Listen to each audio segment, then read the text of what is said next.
Hello, and welcome to the 6th episode of Sex on the Table, the podcast aimed at creating a healthy blueprint for millennial relationships. I'm your host, MoAndra Johnson, and joining me today is my friend and sex therapist, Meg Fromuth.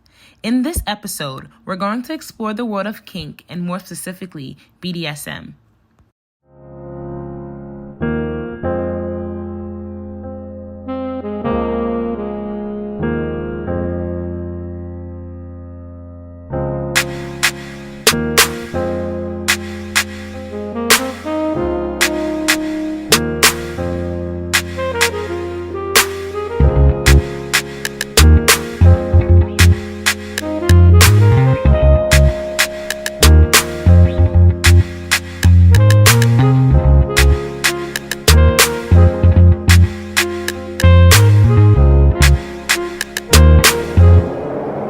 Our first episode of the year, and we're talking about kink. We're so excited to have you on the show. Thanks for being here.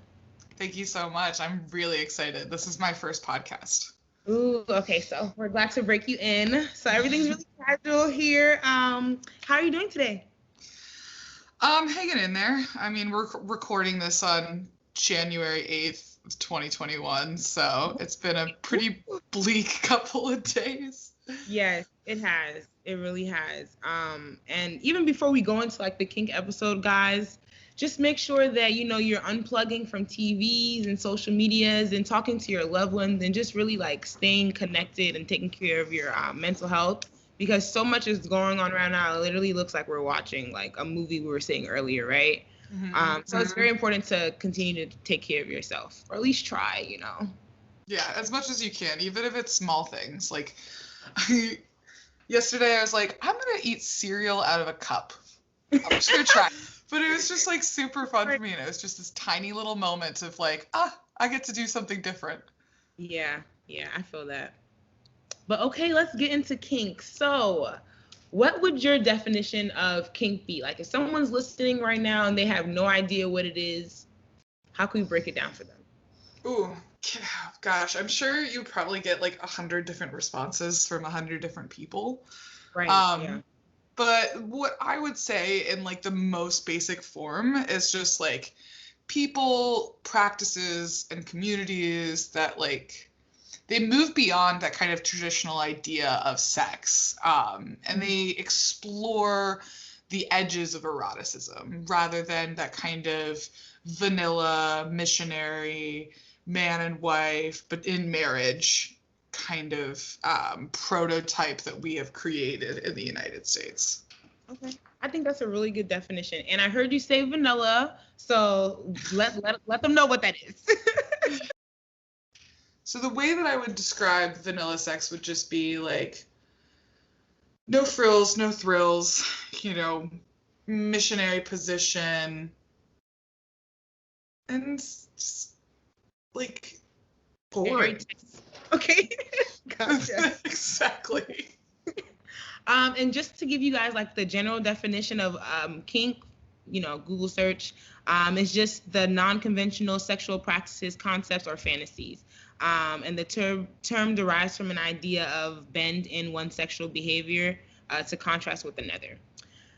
So yeah, that is our intro to kink, guys. And so like, we were talking earlier and saying kink is a very umbrella term.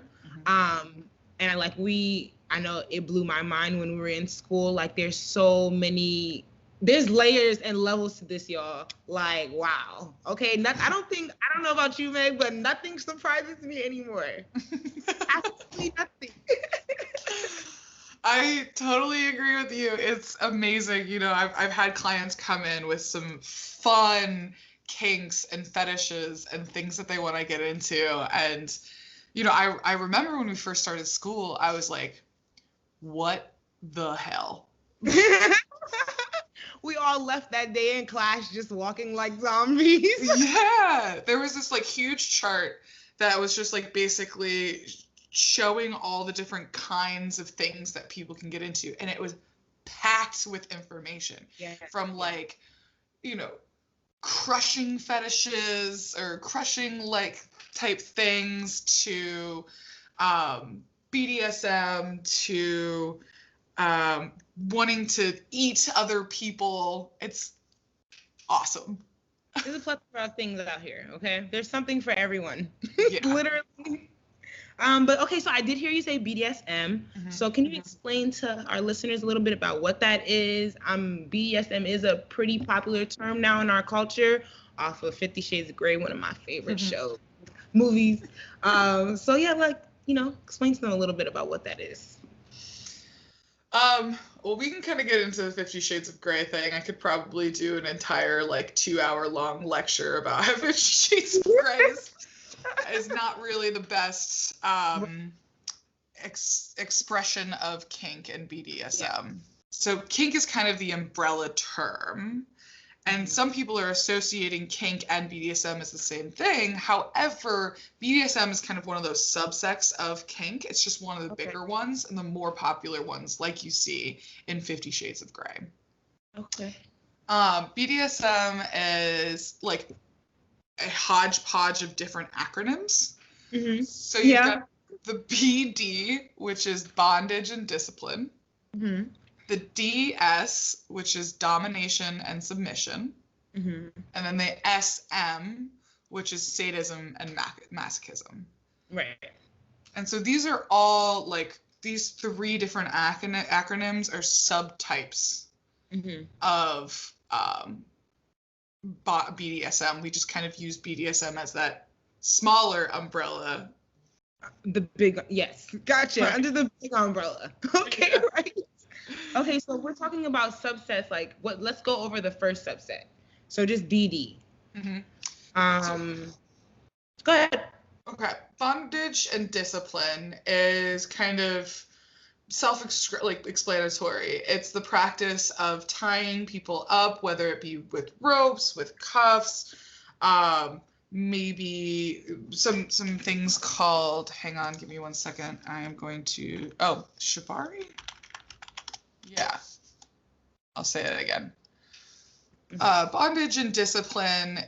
The BD is bondage and discipline, and it's kind of self-explanatory, which is the tying of people. So whether it be with ropes like shibari or tying people up with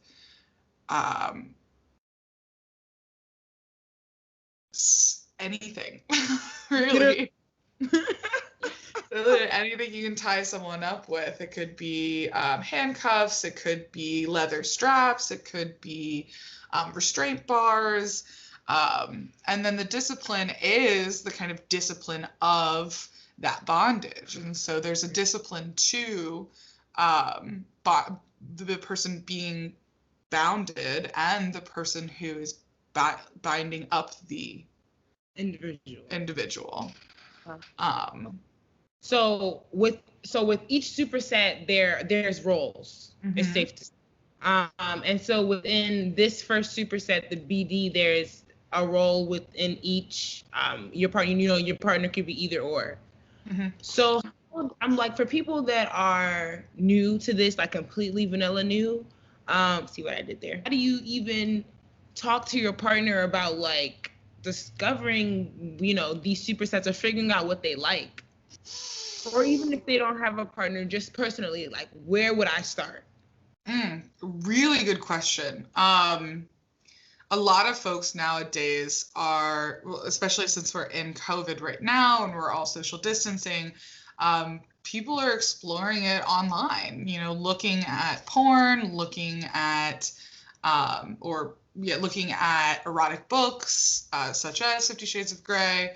And there's a whole bunch of other ones that I just aren't coming to the top of my head, but that's one way to kind of explore what you may find to be your kink. And in general, it's a good idea to take a look at different subsects of kinks, whether it's something like BDSM or adult baby play or dom daddy little girl type of things, to see what you're interested in, because there's, as we've mentioned, there's a vast majority of different kinds of kinks that you can get into. Yeah. And I would say, so that's like the kind of online aspect. There's also something called FetLife, which can be a little dicey sometimes. You can get some pretty shady characters because, it's the fucking internet. Right. Be careful. Have fun, but be careful. Yeah. Yeah. However, with FetLife, they do have kind of communities that you can join, and you can join communities based off of where you live. So there's Philadelphia kink and BDSM communities. There's also Philadelphia poly communities and, open relationship communities. And you can join those communities, and they have, in the before times, before COVID, they would have munches, which are called, which is basically a meetup. It's a non-sexual meetup. So you can get to learn and explore and become a part of the kink community where you live. Okay. That's really cool. Okay, so we did the BD, let's get into the DS. Mm-hmm. So domination and submission, again, very self-explanatory. There is a dominant character in the scenes that you set. And so what a scene is where two or more people kind of come together and engage in BDSM behaviors or kinky behaviors. So typically in a DS, so dominant submissive relationship, there is a individual who plays the more dominant, the one that does a lot of the control, has a lot of the control. And then you have a submissive, so the one who is, kind of being inflicted on, whether it be spanking or verbal play, who is getting the action taken upon them, kind of like the bondage and discipline side. Right. However, with like domination and submission, and just really in BDSM in general, the play that you have with the domination and submission, or the person who's giving the sexual or non-sexual activity versus the person who's receiving it, there is always a connection of what can and cannot be done. Okay, so there's always boundaries. Boundaries are good, people. We like boundaries. Boundaries are healthy. Exactly. So if I were to be playing a scene with you, Mo, and like you're my submissive, and we were talking about doing some sort of spanking play, we would talk about it beforehand. You tell me, the hand is okay, but I don't want any whip. I don't want any sort of spanking paddle, but I could use some feathering and maybe some other tools if you were to bring them in. Gotcha. Okay. So we would be contracting. Exactly. Okay. And so within that, parameter that the submissive actually creates, and like the submissive actually has the most amount of power, which I find super cool. Like they're the ones that are like, like things are happening to them, but they're also creating the boundaries of the situation the dominant is working within. Right. Yeah, isn't it fun? I just love it. When I'm thinking, what about the person that's like listening and they've always been interested in, like maybe kink or BDSM, but they think like it's weird or it's been stigmatized, so they're afraid to try it. What would you like say to them? Or have you had any clients that have experienced that? Yeah, definitely. There is a line there, when it comes to like being a therapist, which is recognizing that people, my job is not to push them into it. Right. My job is to help them explore whether or not they would like to go into it. And so what I would do with this person is, and maybe this person can kind of ask themselves, like, what is it about, kink and BDSM that you don't like? Who told you that these things were weird? Big question. Yeah, because, not this stuff isn't for everybody, which is okay. It's totally fine. And this is where, I come into play as a therapist, especially with couples. You may have someone who really wants to explore certain kinds of kinks, and then you have someone else who's kind of afraid of that exploration, and so they really kind of shut it down, or they really just don't want to explore it. Right. And so my role is to help out with that and kind of get them to that place of communication between the two of them. And before we go into like the last superset, that what you just said makes me think of a couple that I had where actually like one was very much more conservative than the other. And one partner wanted to start exploring kink and was actually on FetLife, but they were kind of shamed and shut down very quickly. So how would someone in a relationship now, what would you tell that couple? Yeah, I think it's a really good question. And one of the things that I would like to explore with the two of them, which I wonder if they've ever explored it themselves, is like, what is their relationship with sex? Going back, as kind of doing one of those sexual genograms and going back into, how are you taught about sex? What's your relationship with sex? Have you been taught about pleasure? Because sometimes some folks aren't taught about pleasure and they don't see sex as a pleasurable thing or as an exploratory thing. Right. And so kind of helping that person get through some of those stigmatized, really deep-rooted stigmatized thoughts about these kind of things. But also, on the other side, if someone is, really wanting to explore a kink that they, want to explore, and the other partner is not willing to do it, there is, that boundary there. Right. And so it's this weird kind of like, you got to play both hands. Yes. Exactly. If you guys are experiencing this right now, good luck. DM us. If you're in Pennsylvania, Philadelphia, hit Meg up at the Center for Growth. Okay, we're going to help you through it because that is a tough one. Right along, let's get into SM superset. Yeah. So that's sadism and masochism. That's the kind of like, I feel like there's a lot more stigma around the word sadism and masochism because it's really associated with like really, serial killers and just into that sadism and masochism can be a disorder as well. So like, if your sexual pleasures get to a point in which you feel like you can't control them, or they start affecting things around your life, such as your friends, your families, your relationships, your school, your work, whatever it may be, that's where the kind of DSM diagnosis or disorder kind of comes in. Right. But in general, sadism and masochism is just the pleasure in either inflicting pain, which is sadism, or the pleasure in receiving pain, which is masochism. And so those kind of, and again, the reason why BDSM is kind of like mashed together in these three different acronyms is because they all kind of play along each other's. And so you can have a sadist dominant and a submissive masochist in which pain is involved in the play, right, such as, spanking, or there's needle play, there is sounding play, if you've ever heard of something like that. Okay, now for you guys listening, you're probably like, what the hell are they talking about? Because for us, it's like, oh yeah, needle play, of course.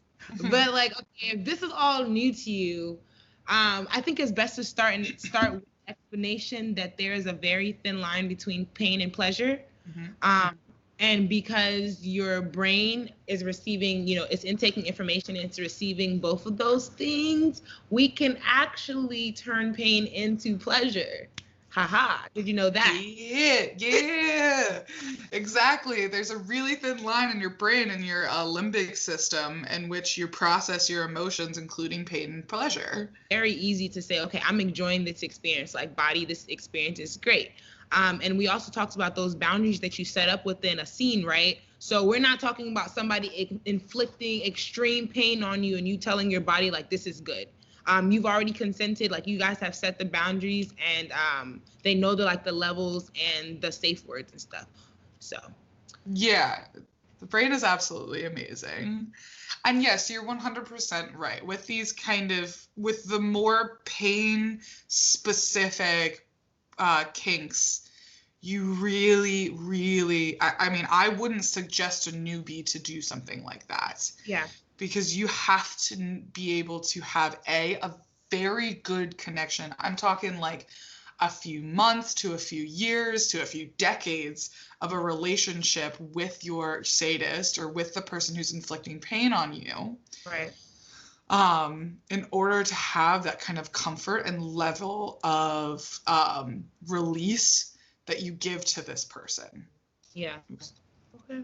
And that makes sense, because if you're heightened or you're uncomfortable or you're wary of something, like you can't fully relax to enjoy whatever is going on during the scene. Right. And then what happens when you're not relaxed? Your heart rate increases. What else happens? Your blood flow increases. Yeah. There's a lot more, especially if you're doing like knife play or needle play. There's a lot more at risk. With the more pain presenting kinks, there's a lot more risk to it. Yeah. Okay, so we're talking about risk, and let's just get right into consent. And we talked a little bit about how maybe setting up this type of arrangement with your partner may go. But let's go all the way back to the beginning and talk about like rack and the first parts of. Yeah. So with kink, one of the kind of synonyms of kink in my mind is consent. Okay. So in order to be a kinky person, you have to be able to have a very deep understanding of consent. And I'm not just talking about like, is she saying yes? Right. Does she look like she wants it? I'm talking like constantly checking in with one another. What does consent actually mean? What does it mean to go outside of consent? How can you recover from consent? And so there's a lot of communities that really focus in on consent. And so if you really want to get started with kink, you want to start with what consent actually means. Yeah. And there's two acronyms. One's called RAC and the other one is called SSC. So SSC is kind of the former version of RAC. It's safe, sane, and consensual. So you want to make sure that you're safe. You want to make sure that you're in a good state of mind. And you want to make sure that you're dealing with consent. Mm-hmm. That has kind of developed over the years. And now the most, kind of common acronym is called RAC, which is Risk Aware Consensual Kink. And that is really important with that tiny little caveat of risk aware. So you want to be able to know what the risks are in your kink. So if you're doing knife play, you could kill somebody. Right. Period. Period. Okay. There is a risk for that. So you have to be very aware of that. But if you're doing something like spanking, the risks are, they vary. If you're just using your hand, you probably might get a red mark, maybe a little bruise if you're a little anemic. But if you're using a paddle or a whip or a flogger, you might get some breaking of the skin. Might get some deep bruising and internal bruising as well. So you have to be aware of those risks as well. Yeah, that's important. And guys, please be careful out here. Careful, consensual, safe. That's all a part of kink. Like, it's a great thing to get into and explore. But like Meg said, being very careful is the most important. So, my favorite part of kink is aftercare. Like, the entire communication of being a part of the kink community is amazing. But I like how we would set boundaries before contract, then get into a scene, and then within the boundaries that we set in the contract, we would discuss how we want to take care of each other at the end. So that's really dope to me. I like that part.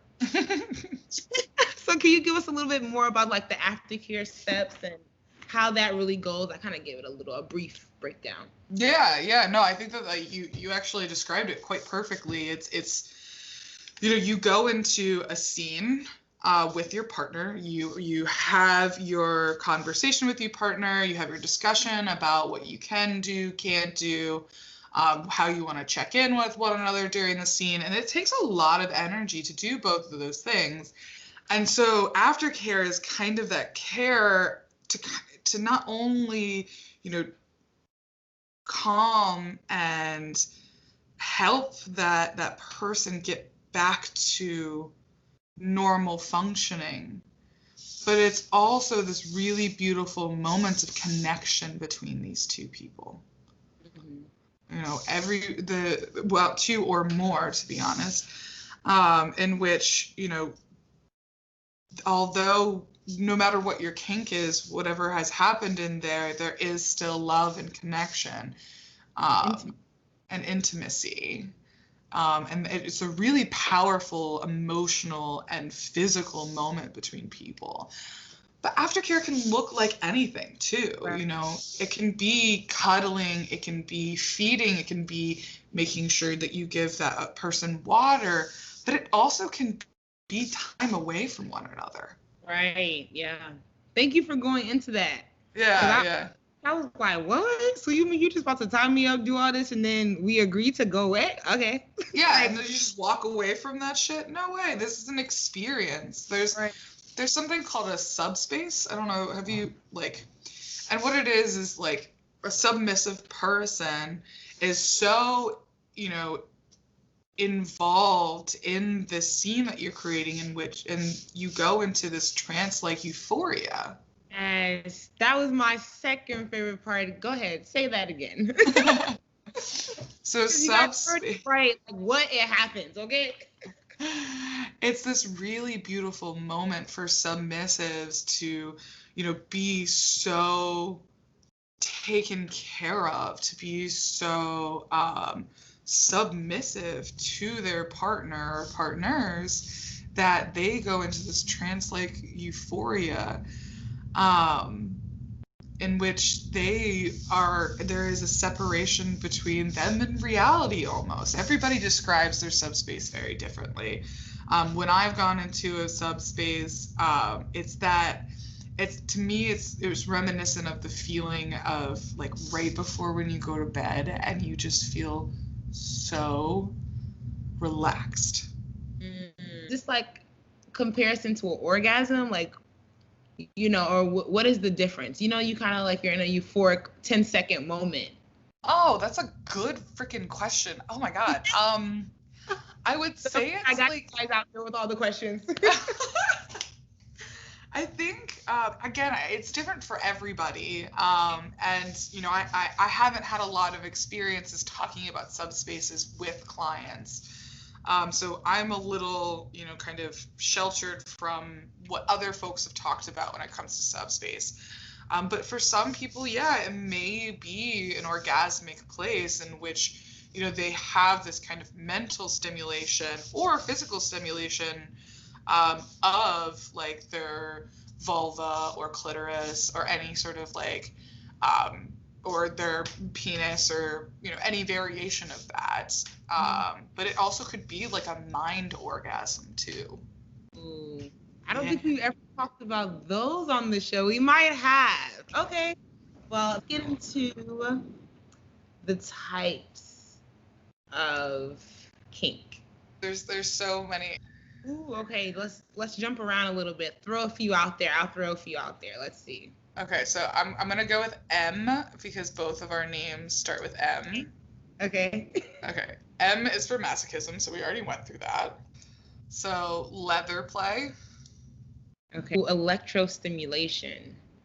What's that? And that involves using power of electricity, getting an electric shock for kink, sex, fun, whatever. Those are fun. That reminds me. One time I put my finger in the socket. What? Like when I was like 5, and that was not fun, okay? And it was just a jolt of energy. So, shout out to you guys. Oh my God, Mo. in green, Meg. Okay, I'll never forget that. That was 5-year-old Mo. Oh my God. It's not the same as that. Okay. See how my mind connects things, right? Oh, but but that's like actually a really good point though, which is like sometimes people kind of, develop like kinks and fetishes based off of shit that happened to them when they were kids. Right. That is very true. Yep, that's true. And there's nothing wrong with it. So I don't know, Mo, maybe you might want to try some electromagnetism. I'm gonna let you know. I love it. Okay, I will then go for, let's see. This one's really interesting. I've actually had a couple of cases about this. Cuckolding. Okay, what is that? It's one person in the couple sleeping with another person outside of the relationship. And that typically, I'm going to go from a heterosexual perspective just to kind of describe it. So like, if it's a heterosexual couple, the woman would sleep with another man or woman outside of the relationship, and then the man would be turned on by the woman sleeping with someone else. Oh, wow. Okay. Mm-hmm. So there's one called voyeurism. Mm-hmm. That would be the opposite of cuckolding. Yeah. You could be a voyeuristic cuckolder. Okay. So now we're mashing kinks together. You guys, I know you're like, slow down. We're combining kinks now, okay? So to define, please. So defining voyeurism is basically like you gain pleasure by watching other people or watching other people engage in sex or like non-sexual activities. And so a voyeuristic cuckold is we're going back to the kind of heterosexual example, the man enjoying watching his wife being like fucked by another man. Gotcha. Okay. And there's like variations of that too. So like, does the man want to be in the room? Maybe they do a videotape of it, and then he gets to see it. Or maybe he's sitting like outside of the room and he can only hear it. Oh, okay. So there's levels to this too. Right. Everybody has their own kind of like ways of exploring their kinks, which I think is super fun. Yeah. And my favorite part about doing kink work with clients is, helping them find what that detailed space is. Helping them explore some different like fantasies that they have and how they would enact that. That's good stuff. Yeah. But I will say I agree with you. You don't have to be accepting of you don't have to be understanding of everybody's kink, but it's good to be like accepting of it. Like, this is your thing. My biggest thing at that SARS was the spitting. You're wondering what the hell is spit play. So basically you're spitting on each other, and like, I don't know if you guys saw Flavor of Love, but when I literally saw oh yeah, I mean, what was her name? New York. That moment in life replayed in my head 12 times. Like, it's under the umbrella of like water sports, so any sort of like liquid or fluid that is involved with the body. Like, spit play is one of those things, and it's basically that, like, spitting on one another. This is where I get grossed out. Spitting into one another's mouth, like any sort of like play that you could even think of when it comes to spit. That's that. Do you want to do another one more? Yeah. Here's a really interesting one. That's kind of, it's not like, it doesn't address, like, deal with a particular item or anything of that. It's called edge play. So edge play is a kink in which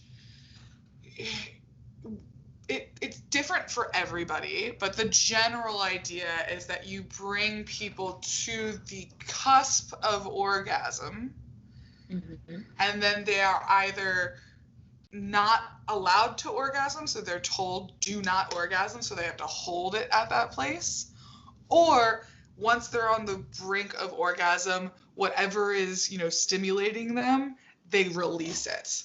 And so you're coming to the edge of orgasm. And you can do this. That's like if your vibrator dies on you, like, stop. Oh!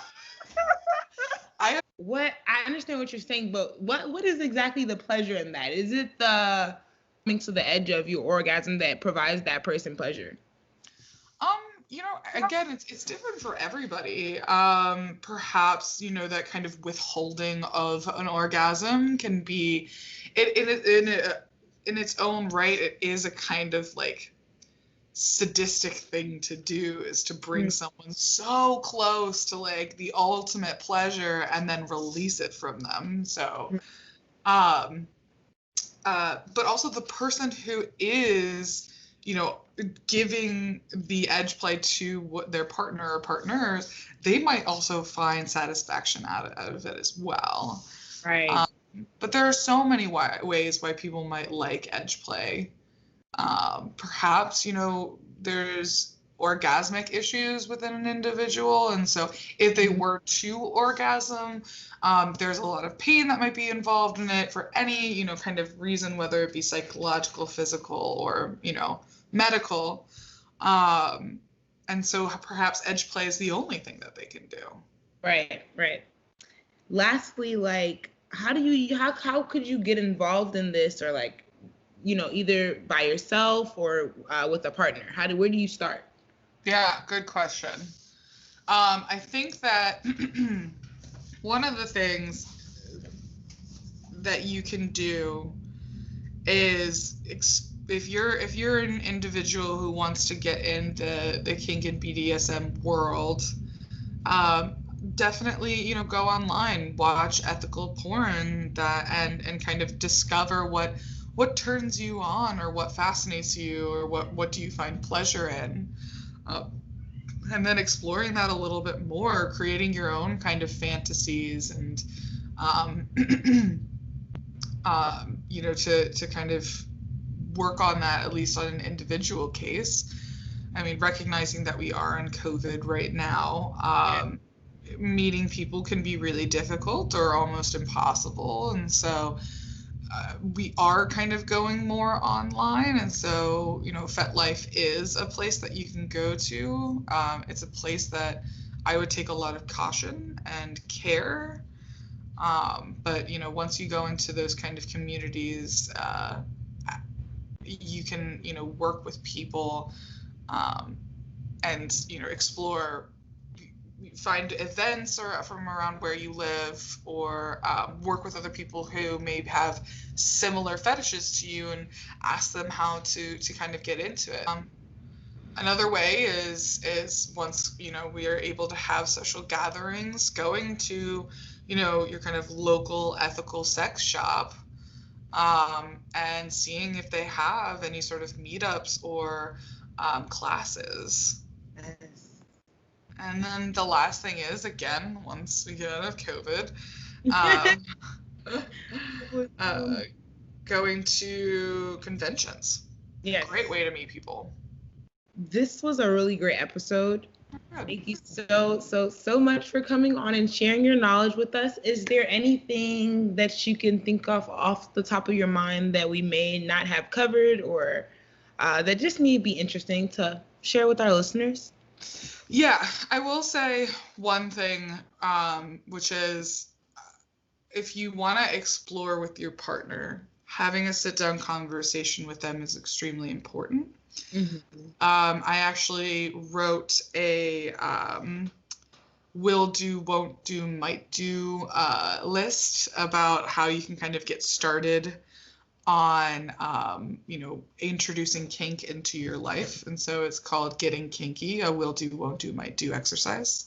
Ooh, we have to get that on the website. Yeah, I'll send that to you. Okay. Stay tuned, guys. There we go. We got it for you. Yeah.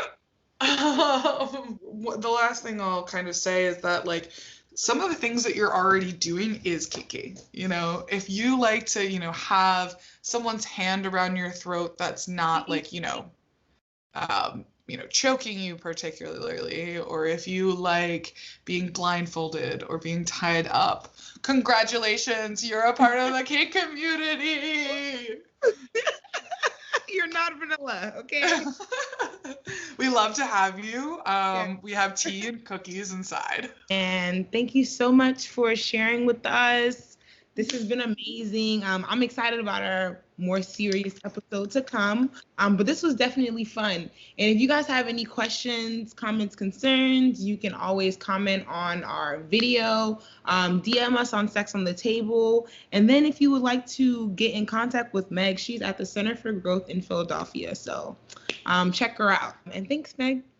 Thank you so much, Mo. It's so excited to be on here, and I can't wait to come back. Next episode, we're going to continue to create a blueprint for healthy millennial relationships. Thank you for listening to us, and make sure to follow us on Twitter and Instagram @_Sex on the Table.